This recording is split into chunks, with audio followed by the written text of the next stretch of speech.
रूस और यूक्रेन के बीच युद्ध में जहां यूक्रेन के राष्ट्रपति व्लादिमीर जेलेंस्की ने मंगलवार को संयुक्त राष्ट्र सुरक्षा परिषद से कहा कि युद्ध अपराधों के लिए रूसी सेना को तुरंत न्याय के दायरे में लाया जाना चाहिए। वीडियो कॉन्फ्रेंसिंग के माध्यम से अपने संबोधन में जेलेंस्की ने रूस के सैनिकों पर द्वितीय विश्व युद्ध के बाद सबसे बर्बर अत्याचार करने का आरोप लगाया और कहा कि इस्लामिक स्टेट जैसे आतंकी संगठनों से अलग नहीं है। यूक्रेन के कई इलाकों और खासकर बूचा से सामने आई खौफनाक तस्वीरों ने दुनिया में खलबली मचा दी है और रूस के खिलाफ युद्ध अपराधों के लिए मुकदमा और कठोर पाबंदी लगाने की बात की गई है। बूचा और अन्य शहरों में हिंसा को लेकर जेलेंस्की ने कहा कि रूसी सेना और इसके आदेश देने वालों को न्याय के कटघरे में खड़ा किया जाना चाहिए। रूस को सुरक्षा परिषद से बाहर करने की जरूरत है।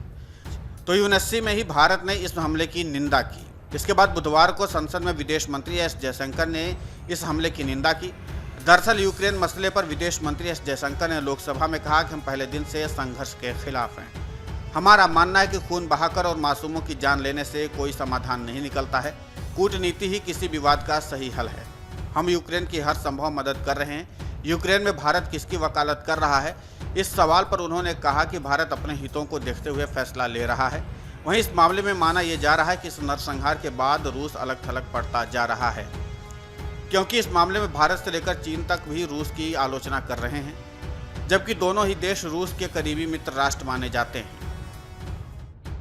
उधर जैसे ही भारत ने बूचा नरसंहार की आलोचना यूएनएससी में की तो पश्चिमी देश भी खुलकर सामने आ गए। दरअसल बूचा नरसंहार के बाद रूस के खिलाफ यूक्रेन में किए गए युद्ध अपराधों की भी जांच शुरू हो गई है।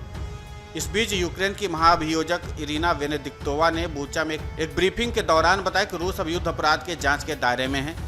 रूस के खिलाफ काफी सारे सबूत मिले हैं। वहीं जैसे सबूत मिलने की बात सामने आई तो सबसे पहले फ्रांस के राष्ट्रपति इमैनुअल मैक्रों ने कहा कि यूक्रेन के खिलाफ हुए युद्ध अपराध की जांच में फ्रांस हर संभव मदद करेगा। साथ ही अमेरिकी राष्ट्रपति जो बाइडेन ने भी मौके की नजाकत को भांपते हुए सीधे रूस पर हमला बोलते हुए कहा कि रूस एक युद्ध अपराधी है और इसके खिलाफ कड़ाई से निपटना होगा। वहीं चेक रिपब्लिकन ने यूक्रेन को भारी सैन्य बल के साथ T-72 टैंक भेजने को कहा है। आपको बता दें कि यूक्रेन को सैन्य मदद देने वाला नाटो का पहला देश चेक गणराज्य है।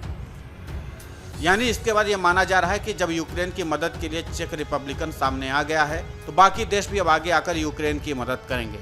वहीं यूएनएससी में जेलेंस्की के संबोधन के बाद कई देशों ने यूक्रेन की मदद करने पर विचार करना शुरू कर दिया है। साथ ही अब नाटो के और देश भी अगर यूक्रेन की मदद के लिए आगे आ गए तो ये युद्ध और आगे बढ़ सकता है। वैसे जिस तरह से अमेरिकी राष्ट्रपति ने इस मामले में अपनी तत्परता दिखाई है, उससे साफ है कि अब यूक्रेन को अमेरिका भी सैन्य मदद देने का मन बना लिया है। लेकिन इस मदद का क्या नतीजा निकलता है, ये आने वाला वक्त बताएगा। Video desk अमरुजाला.com। डाउनलोड करें अमर उजाला ऐप और पाएं खबरें लगातार। अगर आप ये वीडियो YouTube पर देख रहे हैं तो हमारे चैनल को सब्सक्राइब करें और बेल आइकन को दबाना ना भूलें। अगर आप Facebook पर ये वीडियो देख रहे हैं तो हमारे पेज को लाइक करें।